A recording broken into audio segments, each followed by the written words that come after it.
হ্যাঁ কি হাস তোর আমার কুত্তা লাল হেউ তোকে তুই তো আকাম ছাড়া কিছু করিস না কুত্তা চুরি করে লাল সঙ্গে রে। আব্বা ছোট খালু আইছে বাড়িত। তোর খালো আছে আমি কি করবো যা হেঁটে হ্যাট। আব্বা ছোট খালু একাই আসেনি, সাথে ছোট খালাও আইছে। रहा नहीं जाता। বেটা টাকা আছে না বেটা।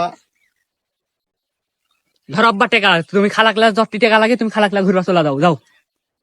তুই আমাকে টাকাও দিত আবার তোর খালা খেলা ঘুরবার যাবার করতু তোর লাভ কিরে বদমাস। আব্বা ছোট খালু খালা একাই আসেনি, সাথে ছোট মায়াও আইছে। তোর মা যে বাইত আছে তুই কেন কি করবো নি। খালু তো আগে আমাকে লেসো লাগেছে। হ্যাঁ রামজাদা তুই আমাকে ওইখানে টাকা দিত তুই থাকিস তোর একদিন কি আমার 6 দিন। ভালো করতে নেই, ভালো করতে নাই এই যুগে কারো। তুই এখন আসুই তোর ঘাড় না ফাটাস কেমন ভাত খাবো তুই থাকিস তুই আজকে থাকিস তুই তুই এখন যাস নি তুই হ্যাট হ্যাট। আব্বা খালা খেলা ঘুরবার যাওয়ার কোনো গেল না, আমাকে ধারালো গাড় মারা খাসিনি এখন। এখন কথা কত তুই অসম্ভব কথা থাকলো না তো তার জব কথা বলছিস এখনো বাদ তুই এখন হ্যাঁ হ্যাঁ হ্যাঁ